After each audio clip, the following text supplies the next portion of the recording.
Hello everyone, welcome to my channel DigiMath. Today we will start applications of trigonometry. Page number 15. A state highway led to the foot of the tower. एक tower के साथ ही highway लग रहा है और tower पे at the top of the tower observe a car eight an angle of depression of 30 degree. यहाँ से ये इस कार को देख रहा है और एंगल ऑफ डिप्रेशन 30 डिग्री बन रहा है. Which is approaching the foot of the tower with a uniform speed. ये यहाँ से लेके यहाँ तक सेम स्पीड से आ रही है कार. 6 सेकेंड लेटर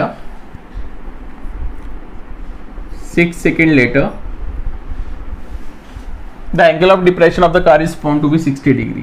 तो यहाँ पे कार पहुंची थी, अब इसने फिर से इस कार को देखा और एंगल ऑफ डिप्रेशन 60 डिग्री बनाया. Find the time taken by the car to reach the foot of the tower. हमने बताना है यहाँ से लेके यहाँ तक पहुंचने में इसको कितना टाइम लगा. A B C D.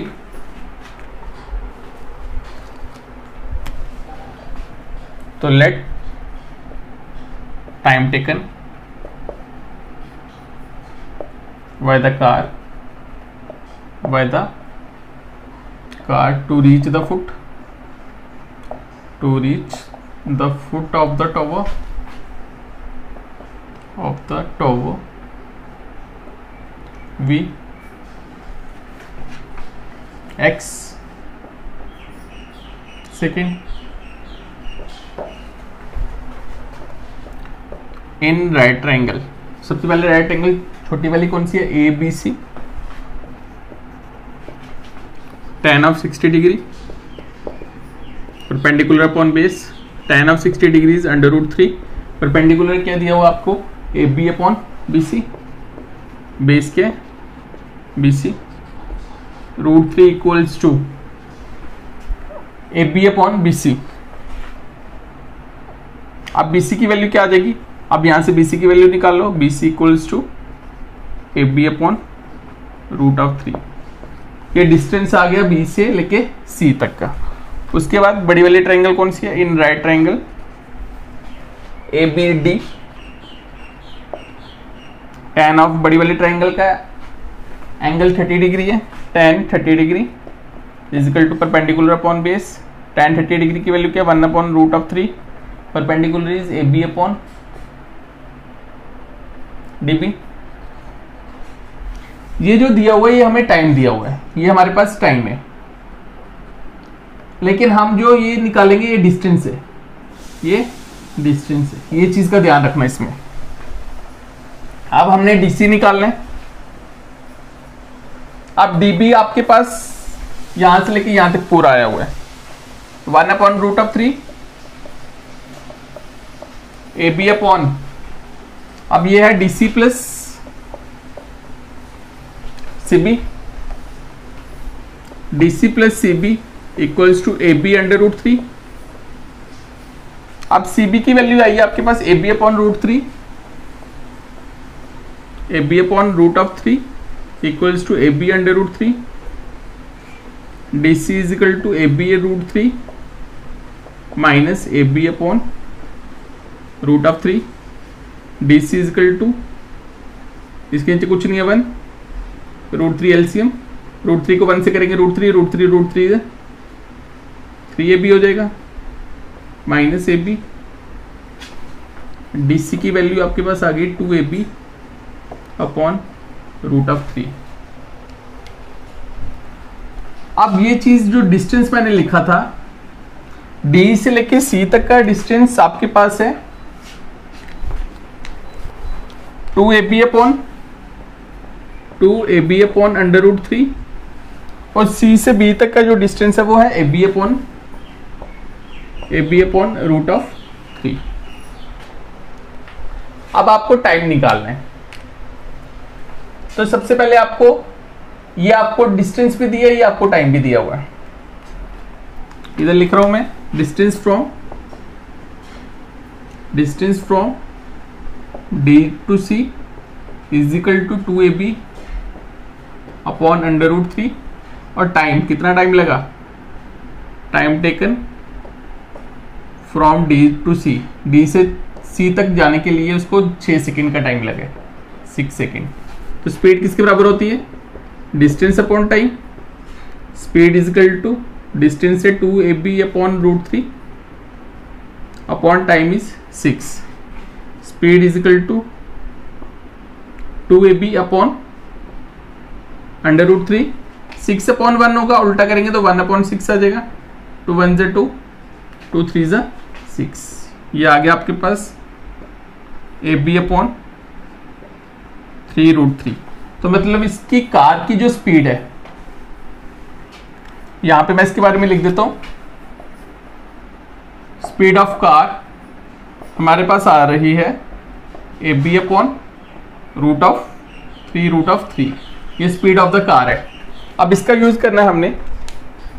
अब जब C से B तक गया था, उसका डिस्टेंस उसने कवर किया था ab अपॉन √3, तो x उसका टाइम है, तो हमने x फाइंड करना है। तो distance from C to B is equal to ab upon √3। Speed आपके पास ये है, तो टाइम निकाल लें। तो स्पीड का फार्मूला होता है डिस्टेंस अपॉन टाइम, तो टाइम का फार्मूला है डिस्टेंस अपॉन स्पीड। तो ये आ जाएगा डिस्टेंस अपॉन स्पीड। तो डिस्टेंस कितना है? ab upon √3 divided by time, यहां से स्पीड कितनी है हमारे पास? ab upon 3√3, ab upon √3 into 3√3 upon ab। ये ab कट गया, √3 कट गया, डेट इज 3 सेकेंड्स। तो मतलब उसको C से B तक आने में 3 सेकेंड लगे। इधर लिख रहा हूं मैं, hence time taken by the car, time taken by the car to reach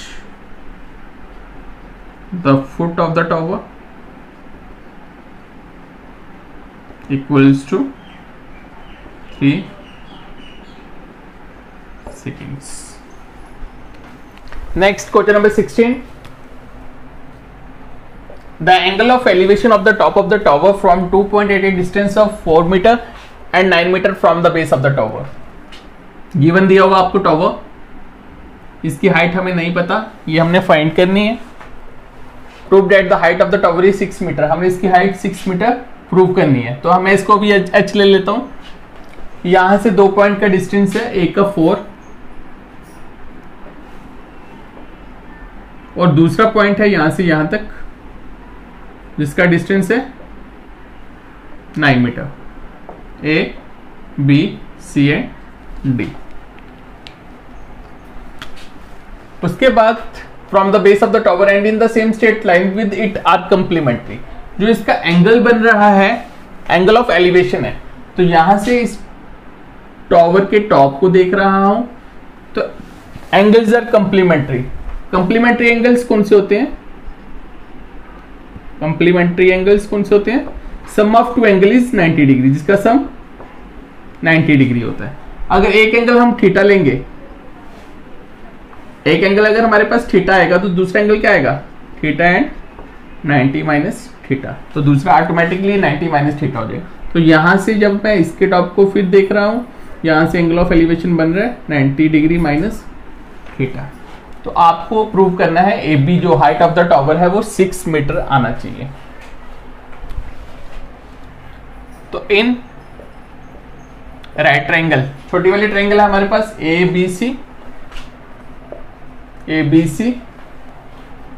tan theta perpendicular है, तो आपके पास perpendicular upon base tan theta. Perpendicular क्या है? AB अपॉन BC। tan theta equals to AB आपके पास h है और BC आपके पास 4 है। tan थीटा की वैल्यू आ गई h upon 4। First equation in right triangle, बड़ी वाली क्या है? ABD। दूसरा वाला एंगल है आपके पास 90 minus theta, 90 degree minus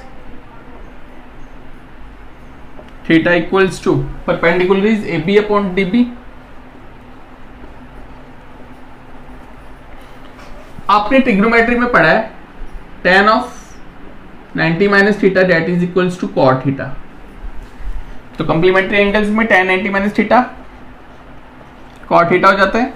A B is h upon D B, D से बी तक जो डिस्टेंस है वो 9 है, तो ये 9 आ जाएगा।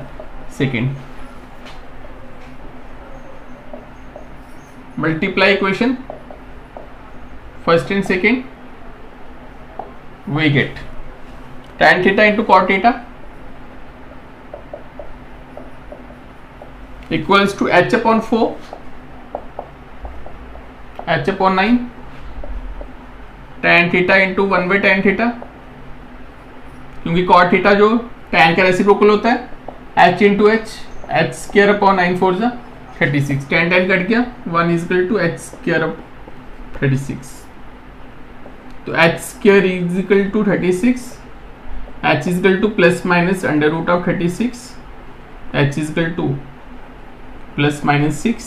अब जो माइनस है वो तो होगा नहीं, हाइट ऑफ द टॉवर तो पॉजिटिव ही आएगी, तो हम h is equal to 6 meter ले लेते हैं। तो यही हमने प्रूव करना था। Hence height of tower is equal to 6 meter. Thanks everyone.